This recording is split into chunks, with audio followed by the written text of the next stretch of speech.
Hello everyone, ये है Ramzan month का मेरा पहला ब्लॉग। और आज आप ही के कहने से हम तीनों सिस्टर्स जा रहे हैं ईद की शॉपिंग करने। रोज़े में ईद की शॉपिंग करना कोई आम बात तो है नहीं।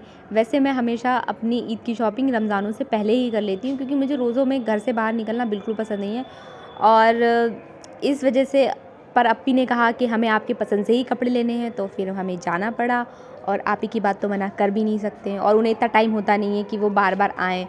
तो फिर वो बस 2 दिन के लिए ही आई थी ईद की शॉपिंग करने के लिए, और फिर वो चली गई थी अपने कॉलेज। और यहाँ पे हम टुक-टुक का वेट कर रहे थे। और ये लोग रोज़े में भी मुझसे बहुत स्पीड में चलती हैं। और जब मैं वहाँ पहुँची तो मुझे एक अलग ही नज़ारा देखने को मिला कि अप्पी एक साइकिल वाले से लिफ्ट मांग रही थी। उस साइकिल वाले ने कहा कि 3 लोग नहीं आ सकते हैं, तो ये वो बात कह के चले गए। पर अप्पी ने ना फिर यही बात दूसरे साइकिल वाले से कही, और ये वो बात सुने बिना ही चले गए। अप्पी यहाँ पे काफ़ी निराश हो चुकी थी। और इस ब्लॉग में आप लास्ट तक बने रहें, क्योंकि मैं आपको आज एक बहुत अपने मोहल्ले की राज की बात बताऊंगी, जिसे सुन के आप काफ़ी हंस सकते हैं और काफ़ी सोचने भी लगेंगे कि हाँ, ऐसा भी होता है। और इतनी देर में हमारा टुक-टुक आ चुका था। हमने टुक-टुक वाले को बताया अपनी मंजिल का पता, और हम तीनों सिस्टर्स इस पे सवार हो लिए। और आपको यहाँ बताएं, अप्पी बड़ा ही निराश थी कि उन्होंने ज़िंदगी में पहली बार किसी से लिफ्ट मांगी और उन्होंने लिफ्ट नहीं दी। खैर, मैंने अप्पी से कहा, आप निराश ना हो, आप इस टुक-टुक से मार्केट तक चलें, हम आपको अच्छी शॉपिंग कराएंगे। और हमें लगता है कि रोज़े में हम बाहर नहीं निकलते, पर आज जब हमने रमज़ानों में अपनी शॉपिंग की तो हमें पता चला कि कितनी भीड़ होती है।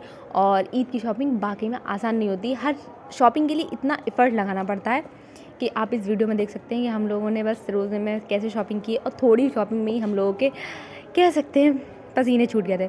और फिर यहाँ हम सबसे पहले फ़र्स्ट शॉप पे मैंने जरी ली थी। मुझे यूसुफ़ीन के लिए कुछ बनवाना था। यहाँ पे काफ़ी रीज़नेबल प्राइस में हर टाइप का फैब्रिक मिलता है। और इसके ही पास में एक शॉप है जहाँ हम अभी जाएंगे। वहाँ ऑर्गेन्जा की ड्रेसेस काफ़ी अच्छी मिलती हैं। तो मेरी आमना सिस्टर को लेना था ऑर्गेन्जा की ड्रेस, तो हम लोग गए थे उस शॉप पे। ये वो शॉप है, ये बाहर से अब मैं आपको व्यू दिखा रही हूँ। और फिर हम यहाँ अंदर गए थे। और यहाँ अंदर जाते ही आपको सबसे पहले अबायास का कलेक्शन दिखेगा, लेकिन उससे पहले एक बॉडीगार्ड दिखेगा जिसकी गर्दन नहीं है, दुर्भाग्यवश। और यहाँ पे आपको सारा ये अबायास का कलेक्शन देखने को मिलेगा। यहाँ पे काफ़ी मतलब हर डिफरेंट टाइप के अबायास हैं, और काफ़ी अच्छे हैं और काफ़ी डिसेंट प्राइस पे हैं। और यहाँ पे उनके मतलब पर्सनल अबायास भी वो बनवाते हैं। अगर आपको अपने डिज़ाइन का बनवाना है तो आप इन्हें कह सकते हैं छोटू मोटू डिज़ाइनर।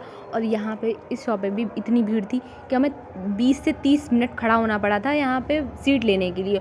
और फिर जब हम लोग को सीट मिल गई तो ये सामान समेट रहे थे, और हमने उनसे कहा कि हमें ऑर्गेन्जा के ड्रेसेस चाहिए। तो फिर वो अपना लेटेस्ट कलेक्शन निकालने के लिए उन्होंने लड़के को भेजा था। और यहाँ पे मैं शूट कर रही थी तो मुझे मिली यहाँ मुस्कान, और ये हेलो बोल रही थी। आप सभी भी इनको बोले हेलो। और फिर यहाँ हमने देखा कि ये छोटे सज्जन को ये 2 बड़े सज्जन दबा रहे थे अपनी बात के बलबूते। और फिर जब उन्होंने देखा कि हम कैमरा लिए हुए हैं तब वो हंसने लगे। और फिर यहाँ से हमने सिर्फ 2 सूट ही लिए थे ऑर्गेन्जा के। और इनकी एक शॉप है अंदर मार्केट में, वो चिकनकारी और कॉटन के ड्रेसेस के लिए काफ़ी फ़ेमस है, और हम लोग वहाँ भी गए थे। और यहाँ पे ये जो ड्रेसेस हैं काफ़ी डिसेंट प्राइस में है। अगर आप कभी पूरनपुर आएँ तो आप इनकी शॉप पे विज़िट कर सकते हैं। इनकी शॉप का नाम I think Abid cloth merchant है। और इनकी जो अंदर वाली मार्केट में जो शॉप है उसका नाम मदार करके कुछ है। फिर हम लोग गए थे अंदर मार्केट में उस शॉप पर। फिर जब वहाँ पहुँचे तो वहाँ भी जज्बात बदल गए भाई, इतनी भीड़। और यहाँ पे लेडीज़ जो हैं बाहर से खड़े खड़े अपने ऑर्डर बता रही थी, और वो बाहर से खड़े खड़े ही चीज़ें पसंद कर रही थी और पेमेंट करके चली जा रही थी। पर हमें ऐसे नहीं करना था, क्योंकि हमें एकदम आराम से चीज़ देखनी थी और लेना था। तो हम लोग यहाँ पे वेट कर रहे थे। तो अप्पी बोली आराम से ही लेंगे, चाहे थोड़ी देर रुकना पड़े, क्योंकि हम लोग बार बार आ नहीं सकते कि कोई डिफ़ेक्ट हो या फिर कुछ बात हो। तो फिर हम लोग अप्पी को भी काफ़ी देर खड़ा होना पड़ा, और ये लोग तो खड़ी हो भी लेती हैं। मैं नहीं हो पाती हूँ, मैं तो बैठ गई थी पीछे, बस अपना कैमरा घुमा रही थी। और ये कैमरा घुमाते घुमाते मिली है एक, इन्हें कहते सकते हैं पिंकी आंटी। ये हेलो बोल रही थी, आप भी इनको हेलो बोलें। और फिर यहाँ से हम लोग चले गए फिर अप्पी के सूट लेने के लिए। ये एक शोरूम है आकाशदीप से, यहाँ पे भी काफ़ी अच्छी कलेक्शन थी। तो अप्पी ने 3 सूट लिए। फिर अप्पी को लेनी थी वॉचेज़, तो फिर अप्पी ने वॉच ली थी। और अप्पी ने ये वॉच नहीं ली है, बस वो ऐसे ही देख रही हैं, उन्होंने दूसरी वॉच ली है। और मैंने भी एक वॉच ली है, वो मैं आपको इंशाल्लाह ईद पे दिखाऊंगी। और अगर आपको देखना है कि हमने अपने लिए ईद की शॉपिंग में क्या क्या लिया है, आप मुझे कमेंट कर सकते हैं, मैं सारी चीज़ों का एक सेपरेट ब्लॉग बना दूंगी। और फिर हम जब घर पहुँचे तो शाम हो चुकी थी और यहाँ पे मैं वैसे सामान की रखवाली कर रही थी। और फिर जब हम लोग घर पहुँचे तो इफ्तारी से 1-2 घंटे, आई थिंक 1 घंटे पहले पहुँचे थे, और यहाँ पे जूली और यूसुफीन हमसे लड़ रहे थे कि आप हमें मार्केट लेके क्यों नहीं गई। तो हम उन्हें समझा रहे थे कि बेटा आपका काम नहीं था। और फिर हम लोग रिलैक्स होने के लिए छत पे चले गए क्योंकि छत का मौसम बहुत ही अच्छा था। और मैं वो जो राज़ मैं बता रही थी कि ब्लॉग में जो आपको राज़ बताना है, वो राज़ ये है कि हर मोहल्ले में होती हैं जासूस आंटीज़। हमारे मोहल्ले में भी जासूस आंटीज़ हैं, पर वो थोड़ी एक्स्ट्राऑर्डिनरी हैं क्योंकि ये हम नहीं बता रहे हैं, ये मतलब हम इनके बदौलत हमारे मोहल्ले में आज तक चोरी नहीं हुई है। और ये आंटीज़ आपको इस शॉट में दिख रही हैं, हाँ ये इतनी ही हैं।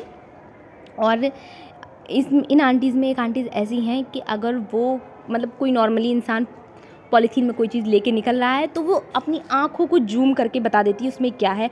और ये उनकी काबिलियत पॉलीथीन तक महदूद नहीं है। अगर कोई इंसान खड़ा है और उसके पेट पे नज़र पड़ जाए तो वो बता सकती हैं अपनी आँखों को जूम करके कि उसके पेट में कितने की पथरी है और उसका लिवर, हिपर, जिगर किस तरीके से फंक्शनिंग कर रहा है। यानी कि छोटू मोटू अल्ट्रासाउंड मशीन या एक्सरे मशीन उन्हें कह सकती हैं। और चोरों ने एक डाटा मतलब होता है वो सर्कुलेट करा है कि कहीं भी चोरी करना, मोहल्ला करीमगंज में मत जाना, क्योंकि ये जासूस आंटी दिन में ही जासूस नहीं, ये रात में भी है। ये सोते हुए भी अपनी एक कान और आँख गली में डाल देती है कि कोई भी हरकत हुई तो ये खिड़कियों पे आ जाती हैं। और इन आंटीज़ को हम क्या कहें, खैर ये बहुत ही हमारे लिए अच्छी हैं क्योंकि इनके बदौलत काफ़ी घर सेफ़ हैं जो सुकून से सो सकते हैं। और फिर टाइम हो गया था अफ्तार का, और फिर स्टार्टर तो मैंने नहीं लिया है, मैंने खाई थी मुरादाबादी एंड हैदराबादी, और फिर उसके तुरंत बाद हमने आइसक्रीम खाई थी। और जब अप्पी होती है तो हम कुछ ना कुछ खाते ही रहते हैं। फिर हमने 2-2.5 घंटे बाद खाई थी ये मैक्रोनी और ये फंटा। इसका कॉम्बिनेशन मुझे पसंद है। मिलते हैं नेक्स्ट ब्लॉग में। अल्लाह हाफ़िज़।